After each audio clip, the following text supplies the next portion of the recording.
Kita bertemu lagi, saudara-saudariku yang terkasih. Kembali Anda berjumpa dengan saya, Pastor Igo Walerubun MEC, dalam Kisah Para Orang Kudus Setiap Hari.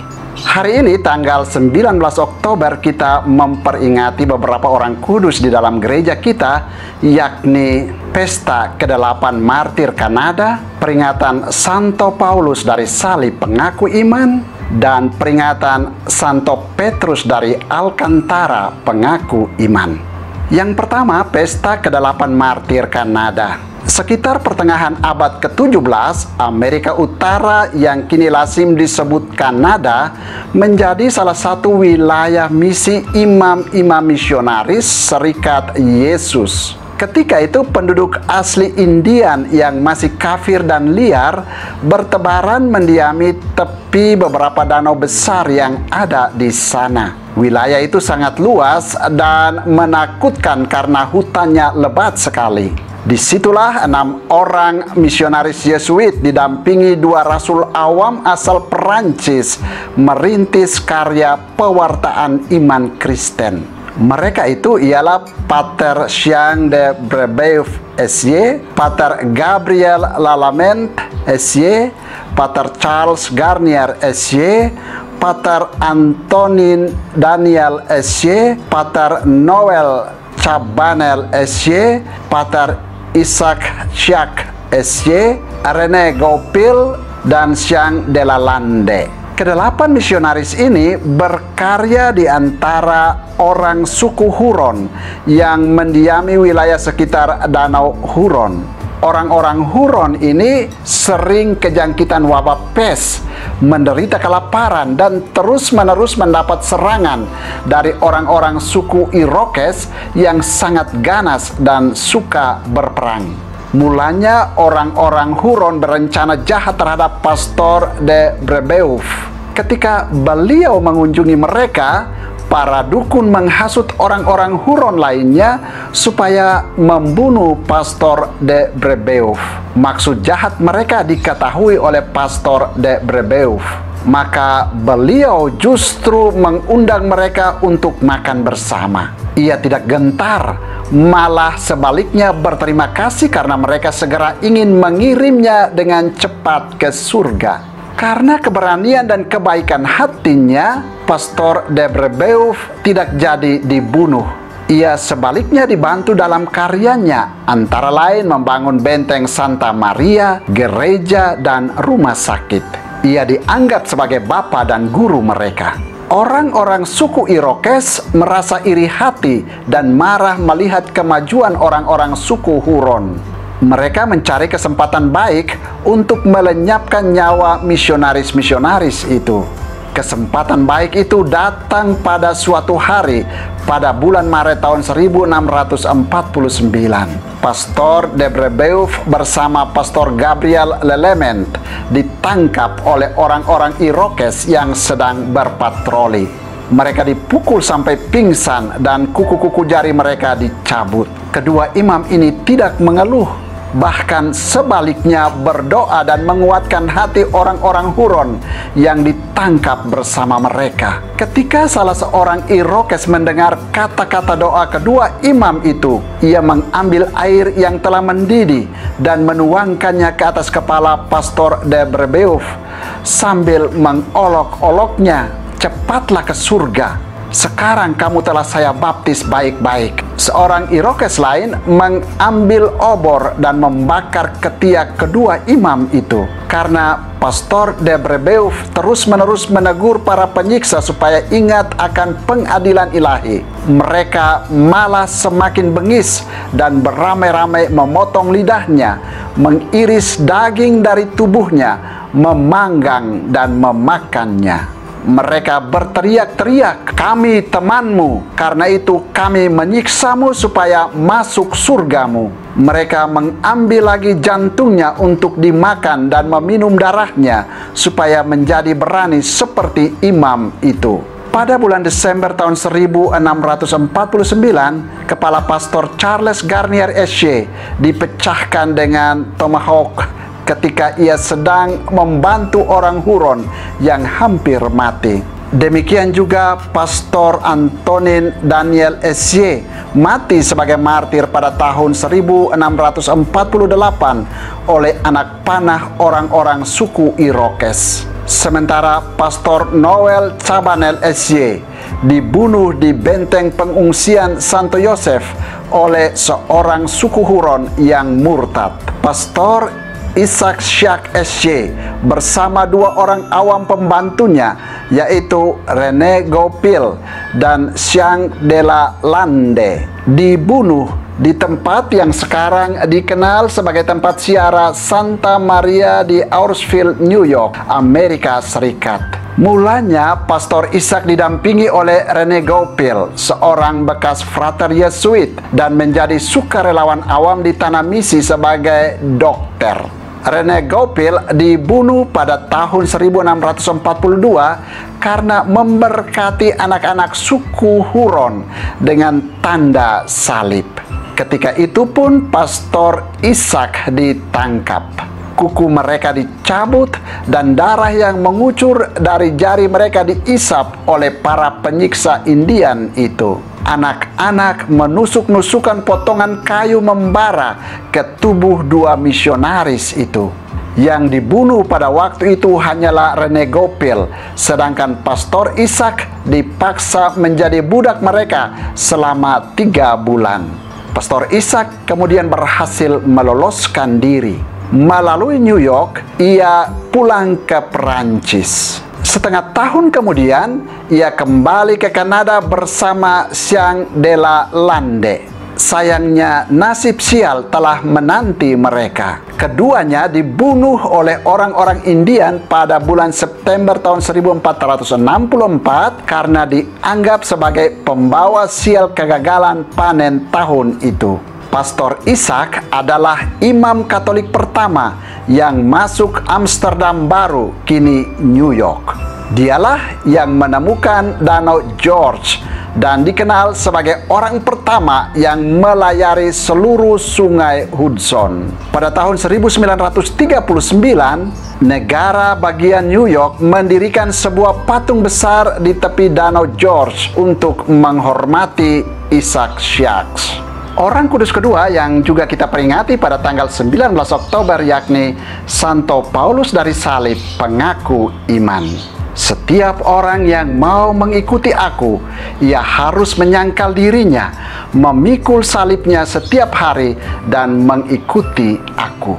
Kata-kata Yesus ini benar-benar dihayati oleh Santo Paulus dari Salib dan menjadi spiritualitas dasar dari tarekat religius yang didirikannya, yaitu Ordo Passionis. Salib dan peristiwa sengsara Yesus menjadi semangat hidup dan landasan karya dari tarekat misionaris ini. Paulus Franciscus, demikian nama kecil Santo Paulus dari Salib, lahir di Ovada, Genoa, Italia Utara pada tanggal 3 Januari tahun 1694. Beliau adalah anak kedua dari 16 orang anak Lukas Danei, seorang pedagang kain yang kaya raya. Ayah dan ibunya dikenal sangat baik dan menjadi teladan bagi keluarga-keluarga Kristen di Ovada. Di bawah bimbingan orang tuanya, Paulus bertumbuh dewasa menjadi seorang yang beriman teguh. Cara hidupnya kemudian hari sebagai orang kudus sudah ditempa ibunya sejak dia kecil. Sejak kecil, ia sudah diarahkan ibunya untuk menghayati penderitaan Kristus. Apabila ia menangis karena luka-luka kecil di badannya, ibunya selalu mengatakan bahwa Yesus dahulu menderita luka-luka yang jauh lebih berat.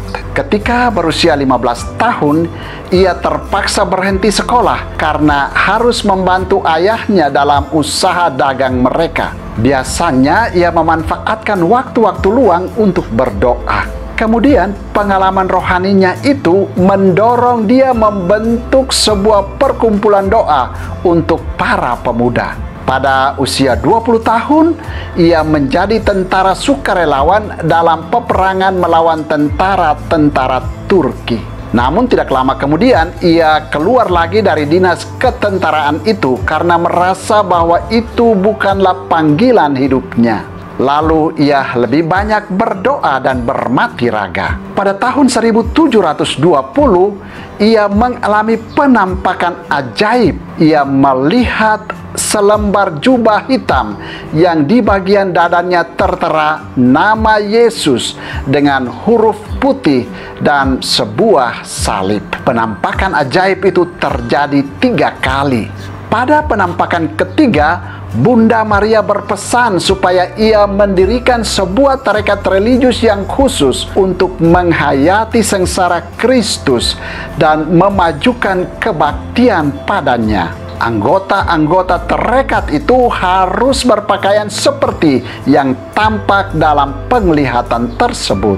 Paulus mulai mendirikan tarekatnya di Castellazzo pada tanggal 20 November tahun 1720. Ia sendiri mulai mengganti namanya menjadi Paulus dari salib. Pengikutnya yang pertama ialah adik kandungnya sendiri, Yohanes Baptis. Beberapa pemuda lain meninggalkan dia karena tidak bisa tahan hidup tapa sebagaimana yang dituntutnya.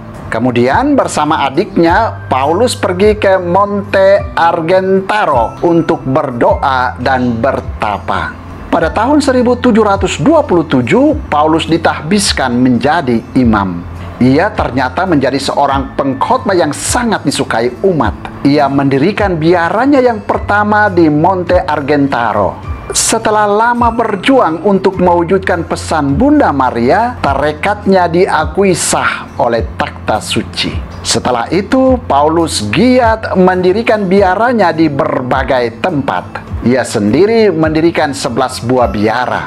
Selain tarekat untuk para imam, Paulus pun mendirikan tarekat suster-suster pasionis pada tahun 1771. Semuanya dikerjakan di bawah bimbingan Allah. Ia wafat pada tanggal 18 Oktober tahun 1775 di Roma.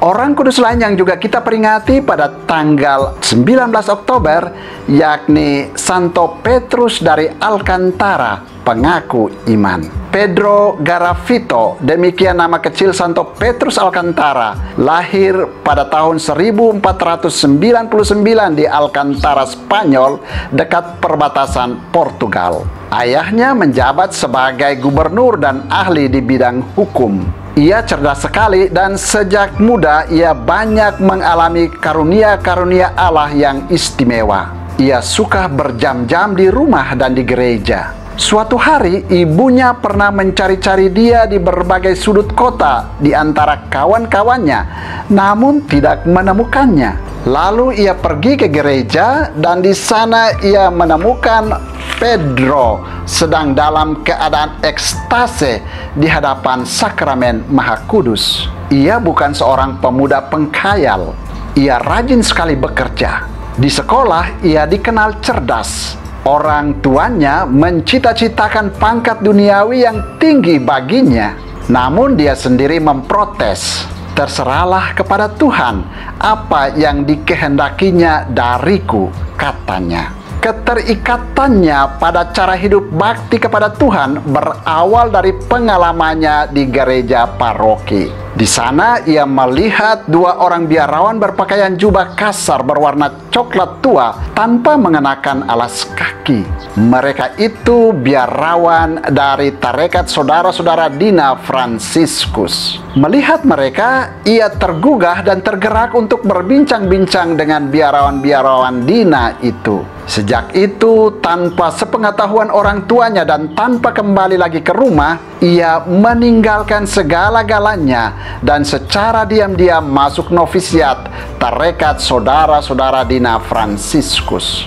Tarekat ini menghayati suatu tata tertib hidup yang keras. Baginya hal itu bukanlah masalah, karena hidup yang keras itu justru telah menjadi cita-citanya. Kepadanya dipercayakan tugas berikut: menjaga pintu biara, menjadi koster, dan mengerjakan pekerjaan-pekerjaan rumah tangga lainnya. Ia memanfaatkan banyak waktu untuk berdoa. Lama-kelamaan ia semakin berkembang dalam kehidupan rohani. Mulanya ia tidak mau ditahbiskan menjadi imam. Namun atas desakan atasannya, ia akhirnya mau juga menerima tahbisan imamat itu. Ia kemudian menjadi terang bagi sesamanya dalam kebajikan-kebajikan Kristiani. Kesungguhannya di dalam melaksanakan tugas-tugasnya sebagai imam serta kesalehan hidupnya membuat dia mampu membimbing banyak orang kembali ke jalan Tuhan. Pada umur 39 tahun, rekan-rekannya memilih dia menjadi provinsial ordonya. Dengan jabatannya ini, ia mengadakan pembaruan dalam tarekatnya. Para biarawan dibagi-bagi dalam kelompok-kelompok kecil sehingga dapat benar-benar secara pribadi menghayati semangat kesederhanaan dan kemiskinan. Mereka tidak bersepatu, pantang daging, dan tidak minum anggur. Kewajiban mereka ialah banyak berdoa dan bersemadi. Ia sendiri menjadi teladan dalam pelaksanaan cara hidup demikian. Kepada rekan-rekannya ia berkata, kalau kita mau mempertobatkan orang lain, kita harus terlebih dahulu bertobat. Susahnya ialah bahwa kita sekalian ingin memperbaiki orang lain tanpa pernah berusaha memperbaiki diri sendiri. Petrus mendukung usaha Santa Teresia dari Avila dalam membarui ordonya. Ia menulis uraian yang mendalam tentang doa dan meditasi yang dicetak ulang 200 kali dan masih terus diterjemahkan hingga sekarang. Karena cara hidup dan berbagai karyanya, ia sudah disebut kudus oleh Santa Teresia dari Avila ketika ia masih hidup. Ia meninggal dunia pada tahun 1562 dalam usia 63 tahun. Saudara, demikianlah orang-orang kudus yang kita peringati pestanya pada tanggal 19 Oktober, yakni Pesta ke-8 Martir Kanada, peringatan Santo Paulus dari Salib Pengaku Iman, dan peringatan Santo Petrus dari Alcantara Pengaku Iman. Ke-8 Martir Kanada, Santo Paulus dari Salib, dan Santo Petrus dari Alcantara, doakanlah kami. Tuhan memberkati.